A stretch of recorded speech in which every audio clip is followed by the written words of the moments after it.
Boa noite a todos, sejam bem-vindos a mais uma aula. Hoje vamos continuar com os conteúdos que víamos trabalhando nas aulas passadas. Agradecer a todos pelas mensagens durante a semana, que fomos compartilhando informações, né, sobre o que estava acontecendo ao vivo no mundo e foi bem legal ver a participação de vocês no grupo. Hoje vamos retomar o que tínhamos pensado, mas não podemos deixar de falar um pouquinho antes de voltar para os conteúdos do curso, para falar um pouquinho sobre o que está acontecendo no Afeganistão, que é realmente o tema do momento, né? O tema do momento. Bom, o que podemos falar desse território tão indômito, tão impossível de dominar? O primeiro que podemos falar é que muitos grandes impérios tentaram conquistar esse território e saíram derrotados, saíram desgastados. E Estados Unidos agora não é a exceção. Realmente é um lugar muito difícil pelas condições geográficas, pelas montanhas que tem. É um país que não tem saída ao mar e que tem uma população muito fechada e que não aceita nenhum tipo de entrada de estrangeiros no território. Né? Primeiro foram os britânicos, que no século XIX tentaram controlar a região.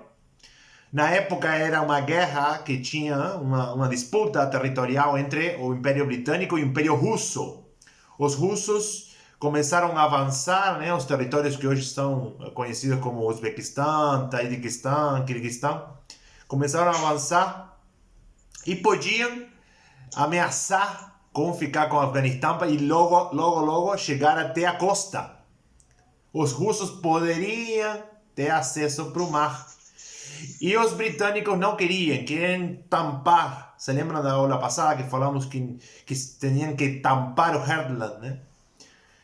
Então, os britânicos se lançaram à conquista do Afeganistão como uma espécie de estado tampão para bloquear aos russos e também impedir que eles tivessem acesso na Índia, que os britânicos depois a tinham como a colônia mais importante do Império Britânico. Não conseguiram se firmar. Após 3 guerras, os britânicos não conseguiram se firmar no lugar. E depois foi o tempo, muito tempo depois, já no século XX, dos soviéticos, da União Soviética, tentando domesticar aquele povo, tentando dominar aquele povo. E o que aconteceu foi, novamente, saíram derrotados. 10 anos estiveram os soviéticos, entre anos 79 a 89, e não conseguiram controlar o território. O que aconteceu? Nesse então, quando os soviéticos começaram a avançar na região, né, tentando novamente encostar na saída para o mar, apareceu um grupo islâmico, os grupos islâmicos que começaram a tentar fazer uma guerra de guerrilhas contra os comunistas que estavam governando o Afeganistão. E esses grupos extremistas islâmicos, entre esses grupos estavam os atuais talibãs, que foram treinados e respaldados por... Agora estão me ouvindo? Agora sim? Estava falando do Afeganistão. Estamos falando que realmente é um território que ninguém consegue dominar. Tentaram os britânicos para impedir o avanço dos russos no século XIX, não conseguiram. No século XX tiveram os soviéticos, também foram expulsados de ali, com a ajuda dos americanos. Os americanos, num contexto da Guerra Fria, não queriam o avanço dos soviéticos na região. Então, para bloquear o avanço deles, apoiaram os atuais talibãs, os atuais extremistas que estão hoje no controle do Afeganistão. Então, foi como uma mudança grande, né? Os americanos primeiro tentaram apoiar eles para frear os soviéticos e depois virou um boomerang, virou um contra eles tempo depois. O que aconteceu? Após o fim da derrota da União Soviética, pouco tempo depois, no ano 96, os talibãs conquistaram definitivamente o poder e se transformou num Estado islâmico com normas bem rígidas para toda a população, que sofreu muito, né, as hostilidades deles. E também, no ano 2001, né, o Al-Qaeda, outro grupo, né, terrorista, Al-Qaeda, com Osama Bin Laden na frente, conseguiu refúgio no Afeganistão e, na mão dos talibãs, um acordo com os talibãs, planejaram os atentados do 11 de setembro. Pelo menos é o que diz a história oficial.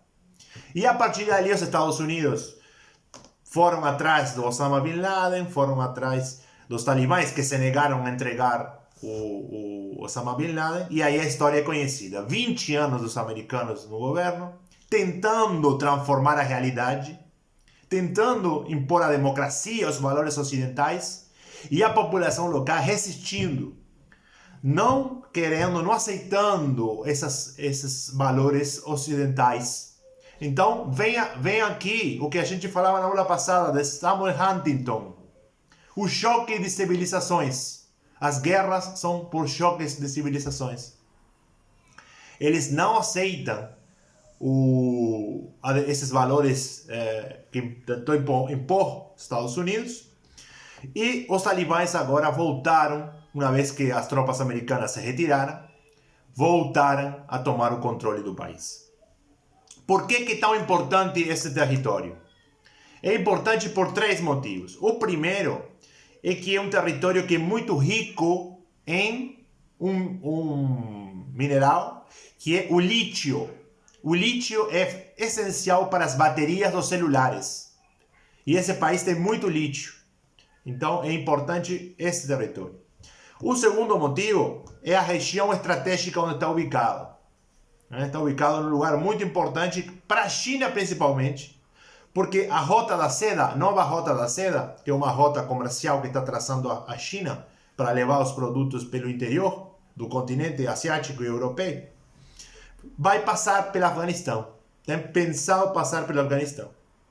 E o terceiro motivo é que o Afeganistão é um dos principais produtores do ópio, que deriva na heroína, uma droga muito consumida no mundo. Então, se o dinheiro do narcotráfico é controlado pelos talibãs, ali eles podem virar muito ricos e ser uma espécie de campo de treinamento para outros grupos mais perigosos, como o Estado Islâmico e outros, Al-Qaeda, o próprio Al-Qaeda, e grupos perigosos. Então, pelos 3 motivos, o controle do Afeganistão é muito importante e se percebe como um grande erro geopolítico dos norte-americanos ter abandonado a região sem consolidar um Estado.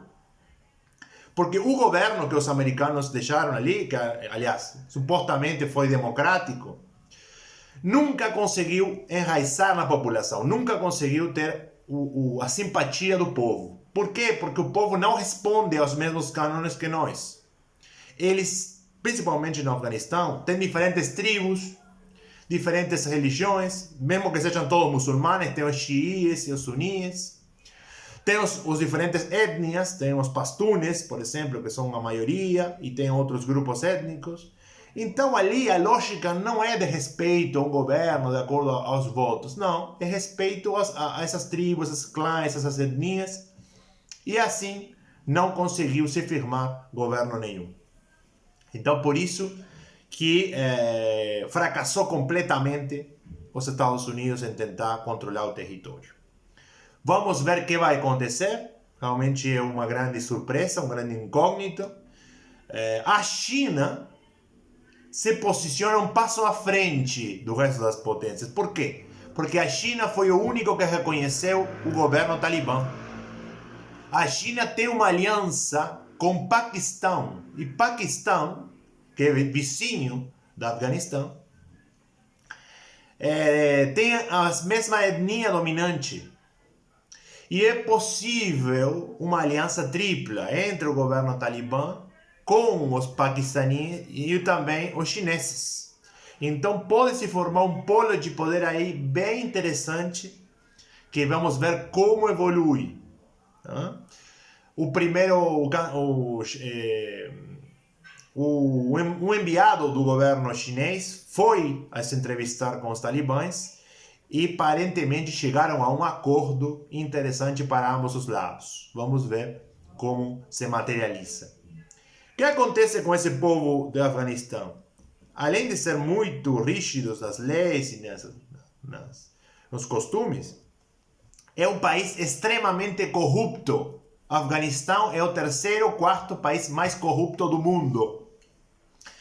Então, isso faz com que a única forma de controlar esse país, esse território, seja na base da violência, do medo.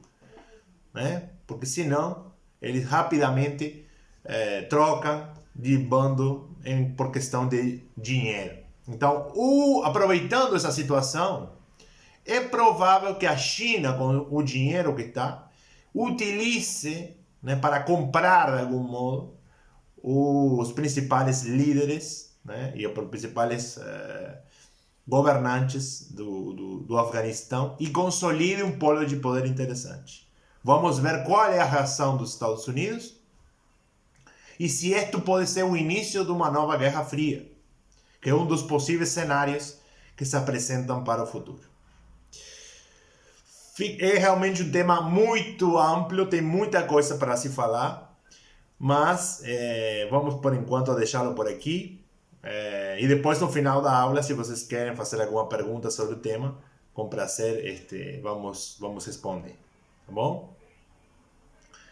Muito bem, vamos passar agora a compartilhar a tela e vamos voltar aos temas que estávamos tratando na aula passada, que são a construção de poder nacional. Como que se constrói poder por parte de uma nação. Vamos a compartilhar a tela aqui.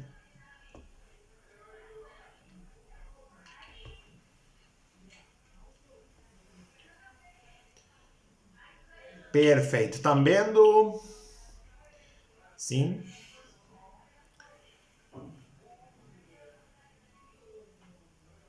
Tínhamos falado de várias coisas e tínhamos ficado por aqui. O umbral de resistência e o umbral de poder. Ou seja, dois conceitos fundamentais para entender a dinâmica do poder mundial, que é a medida de todas as coisas. Quem tem poder manda e quem não tem poder, infelizmente, tem que aceitar os desejos dos outros. Tem um umbral de resistência, que é o mínimo de poder necessário para impedir que outros mandem no nosso território.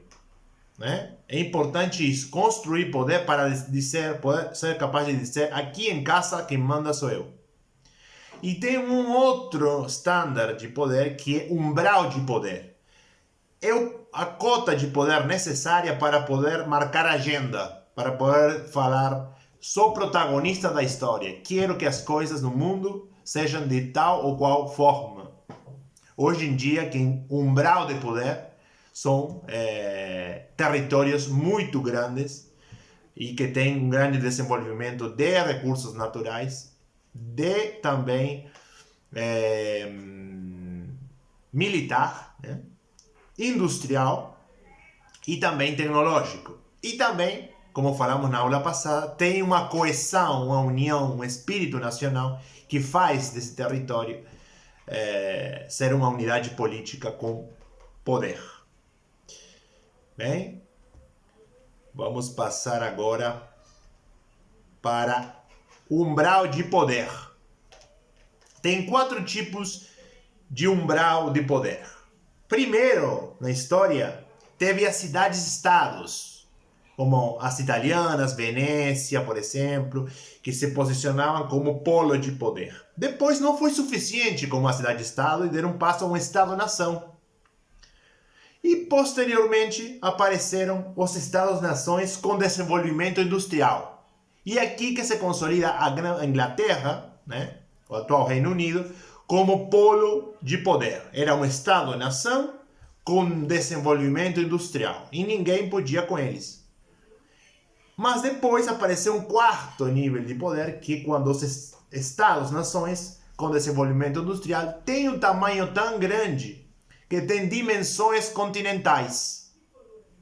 E ali temos a China, os Estados Unidos, a Rússia, que são realmente verdadeiros continentes. Tamanho, não que sejam continentes, geograficamente falando, mas o tamanho lhes permite ter uma dimensão de poder que outros realmente se impõem a respeito de outros. Por isso o Brasil, se consegue fazer uma aliança com os países da América do Sul e ter dimensões continentais e ter um desenvolvimento industrial apropriado, pode se colocar como um polo de poder que tenha voz na mesa do poder mundial.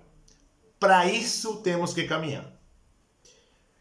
Porém, para poder chegar a isso, temos que rejeitar as ideologias de dominação, que vamos ver agora quais são. Para tentar evitar que nós possamos consolidar um polo de poder aqui na América do Sul, se difundem ideologias de dominação para debilitar o poder nacional desde adentro. E ali podemos ver um exemplo. Hoje em dia podemos identificar duas ideologias de subordinação. Uma delas é o livre comércio restrito, a abertura total da economia.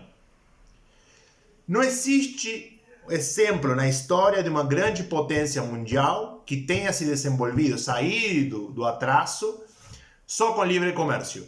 Todas aplicaram pelo menos um pequeno período de protecionismo para impulsar suas indústrias a tomar força.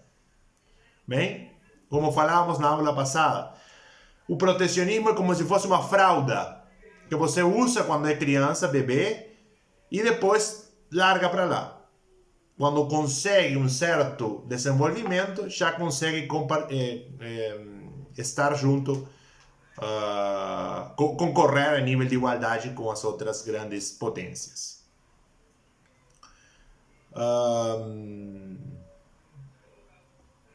Depois, outra ideologia que nos está complicando, que às vezes é difícil de visualizar, são as ideologias de gênero. Por que nos complicam? O povo às vezes não consegue compreender e realmente é difícil de explicar. Porque não nos permitem ter noção de verdade. Não nos permitem ter valores de maneira homogênea. Se uma coisa é relativa, todo mundo sabe se é verdade ou não. Hoje eu de manhã sou uma coisa e à noite sou outra, por exemplo.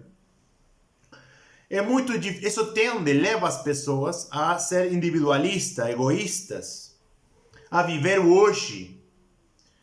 Ninguém tem interesse em dar a vida por uma coisa que não é verdade, que não tem verdade. É uma coisa que é relativo, todo pode mudar. Então as pessoas vivem o hoje, desfrutam o hoje e não tem possibilidade de projeção de um poder nacional dessa maneira. Se divide o povo em pequenos grupos minúsculos, cada grupo muito pequeno que luta por seus direitos, e dessa maneira não existe, se dilui o poder nacional. Não tem objetivos comuns. Só tem pequenas reivindicações de grupos pequenos isolados. Isso não implica que não seja verdade a lei de oferta e demanda. Não implica que tenhamos que deixar de lado determinados grupos que foram no passado discriminados e postergados. Não significa isso, mas não podemos que isso nos atrapalhe e nos divida a sociedade de maneira tal que nos impida ter um projeto de nação conjunta. Bem, temos que controlar isso adequadamente, para que exista um critério de verdade, um critério para onde vai a sociedade, que seja, em modo geral, compartilhado pelas grandes maiorias. Outra questão importante é a divisão territorial. Muitas vezes não podemos visualizar isto, mas desde fora se promovem determinadas saídas de território, fragmentar o território. No Brasil aconteceu com o sul do Brasil, né? Que sempre, às vezes, tem muitas bandeiras regionais, bandeiras do Rio Grande do Sul, principalmente.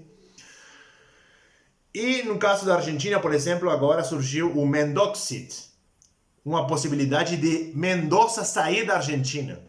Já não é uma coisa teórica, não, se impulsiona determinados grupos para fragmentar, balcanizar os países e que eles percam a força que poderiam ter unidos.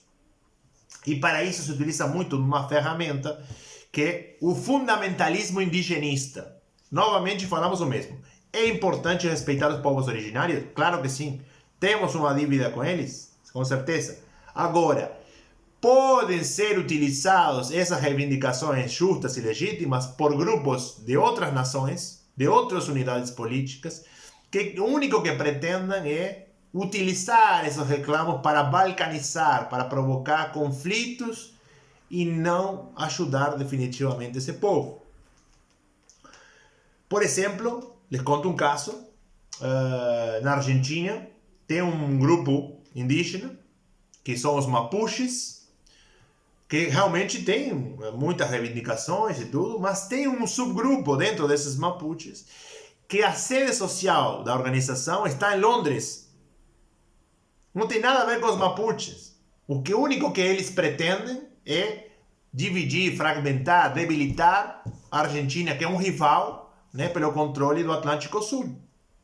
Então temos que ter muito cuidado, principalmente no caso do Brasil, com a questão da Amazônia, que muito se pretende assignar a Amazônia a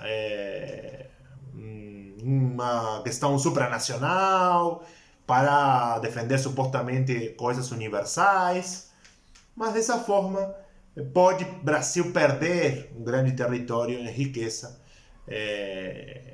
que de outro modo seria fundamental para um desenvolvimento integral do país. Muito bem. Então, muito cuidado com essas ideologias de subordinação. Depois tem outras, que é a formação de elites. Existe uma entidade que se chama America Society. Eu não sei se vocês conhecem, ouviram falar. America Society é uma entidade que prepara quadros políticos para que conseguir lobbies para que os grupos de poder norte-americanos e os grupos de poder da oligarquia financeira tenham, dentro dos quadros políticos dos países, um representante. Grande quantidade de políticos da nossa região foram formados, treinados e aprenderam na America Society. Um deles, podem ver na imagem, Arminio Fraga, quem foi presidente do Banco Central do Brasil.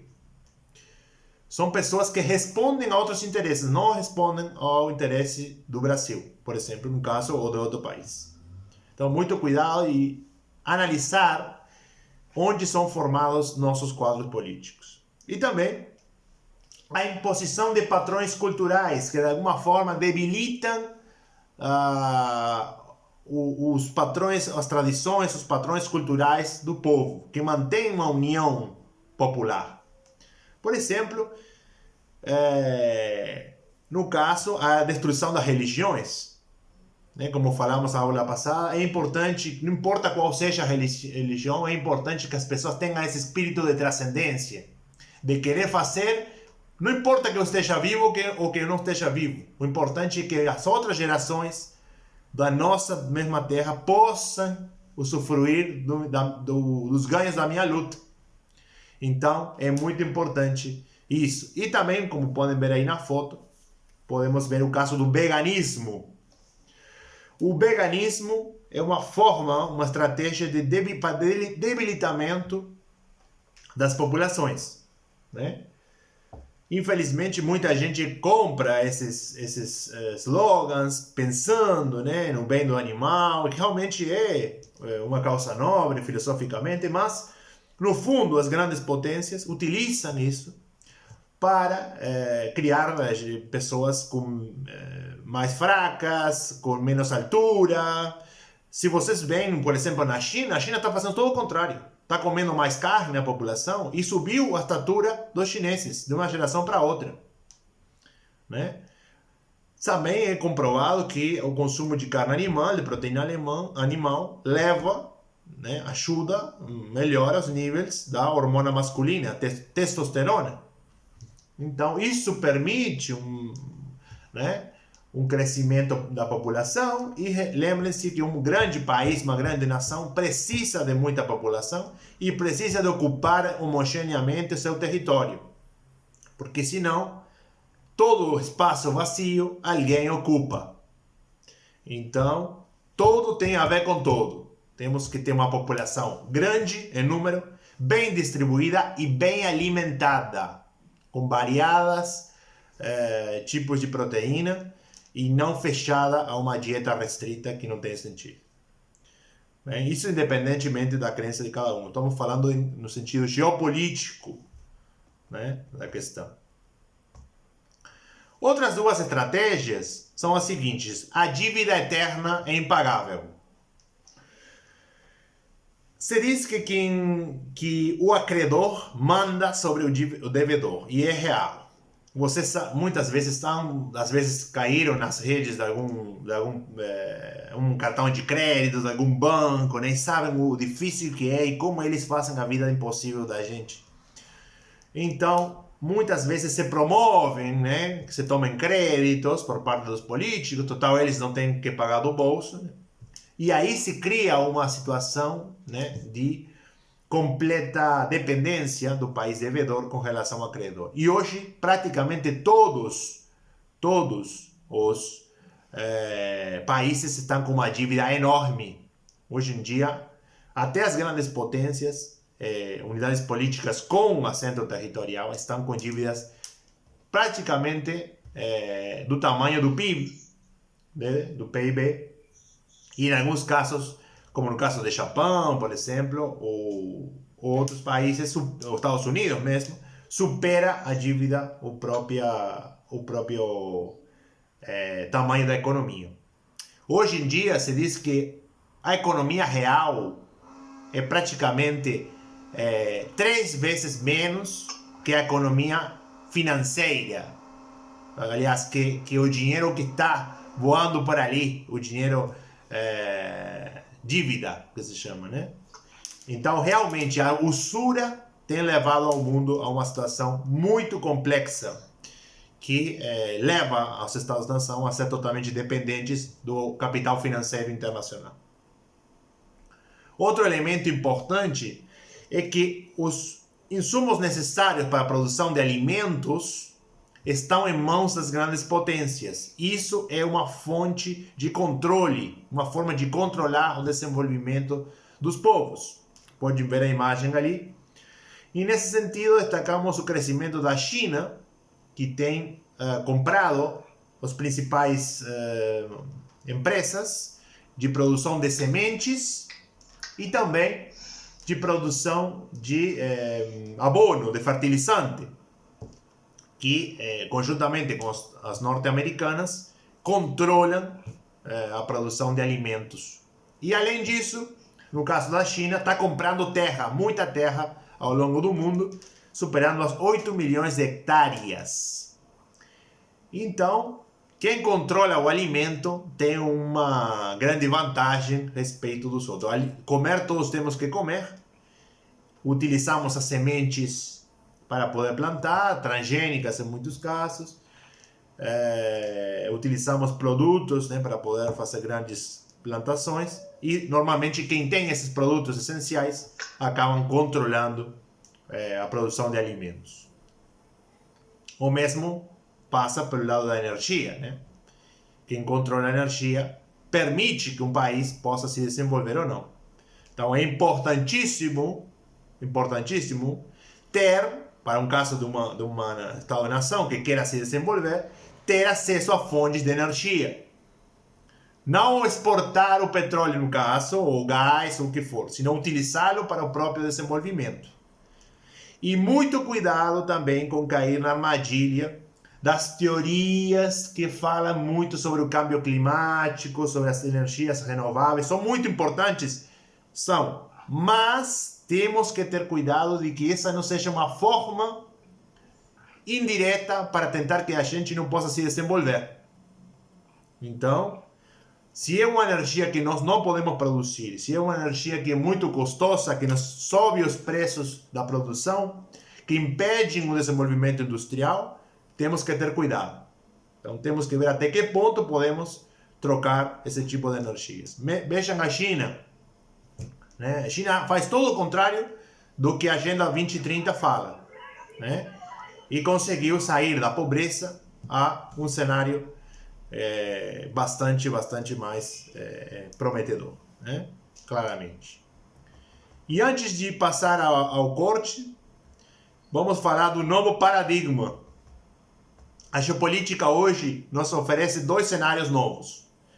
Não se trata só de controlar o território, o que está no mapa. O que se trata é de controlar espaços de poder, que podem ser, o que falamos na aula passada, o ciberespaço. Controlar o ciberespaço é fundamental.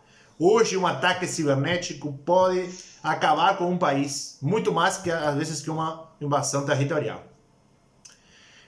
Lembre-se, pensem no 5G, pensem em todo o que é importante, que é o controle da informação. E também, por último, o que é a psicopolítica, controlar a mente das pessoas, o território, o espaço de dominação, e controlar a vida da pessoa, quando inicia a vida e até quando vivem as pessoas.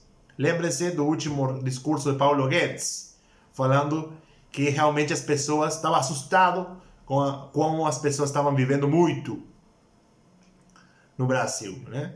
Se está procurando, como cenário de poder, controlar os processos biológicos do ser humano. Isso é a nova geopolítica, a psicopolítica, a biopolítica e o ciberespaço como cenários de poder. Pessoal, vamos fazer um breve corte e vamos mandar um novo link com mais temas. Vamos ver uma classificação agora